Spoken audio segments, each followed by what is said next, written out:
Hi, this is Christian Lee, and this is Moses Correa. from Escape. Today we got a couple of drills that are great for overhead athletes, especially baseball and softball players.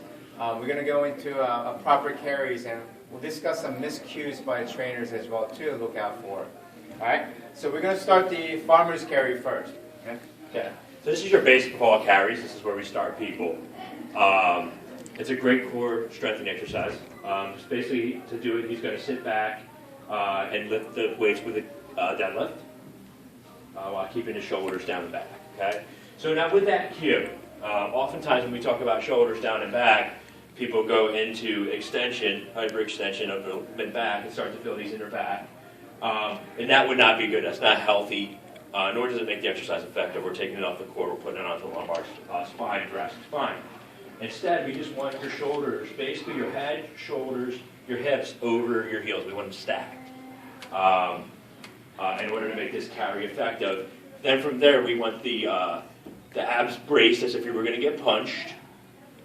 Okay, as you can see, he's doing. The chest neutral. Okay, we don't want it to be high, as we were saying before, because you're going to put it back on your lumbar spine, thoracic spine. So from there, we're going to slightly grip the bells and walk off the heels forward while keeping the head neutral again. So a lot of times in this position, people begin to walk and they'll do the chicken neck.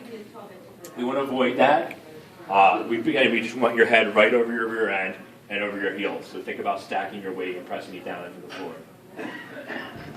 Now, a corrective we like to use for this, there's two, because generally people go into anterior pelvic tilt. For them, we would like to do a cobra stretch to open that up a little bit, which is just here, hips down, butt squeezed, shift side to side a little bit, just to create the range of motion and awareness needed to being stacked. After that, I like to use a tall kneeling hold. So we'll just take a light weight. And the reason why we do this is because it makes you very aware of where you are. So if you're not lined up, you're going to kind of lose your balance if you're leaning back.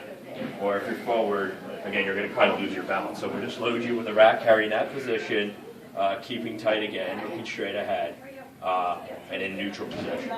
Also, the half kneeling position would be really ideal for a hip extension as well too.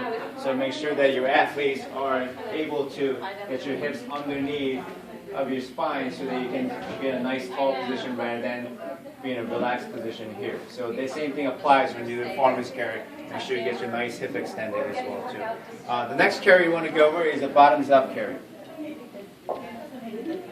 We know that this one, according to Dr. Stuart McGill's research, is a great core exercise. And when we talk about core, we're not just talking about your abs, we're talking about your butt, we're talking about your lats, and everything like that. So the great thing about this one is we have a lot of scapular stability going on here. So we use them a lot, again, for our baseball players and athletes to help retrain this stabilization of the posterior chain, as well as the core. Obviously, the abs and everything. He's got a nice brace there. And again, with this one, we just walk. So by maintaining that position. Make sure you check for the alignment as well too. So you don't want to have your wrist bent and have your kettlebell in an off alignment here. Make sure everything's in a straight line. And you want to kind of come out just a little bit to engage your lats a little bit more. And we're just going to walk straight. Yeah, like I got it running, you know. We don't have to And again, some things to look for with this. Walking off one leg primarily to the side, kind of being lazy, the head position, the hip position, and so on. But again, we wouldn't do this unless we're good enough at the farmer's walk and spent enough time on it anyway, so it would progress smartly. All right, hope you enjoyed it. Thanks.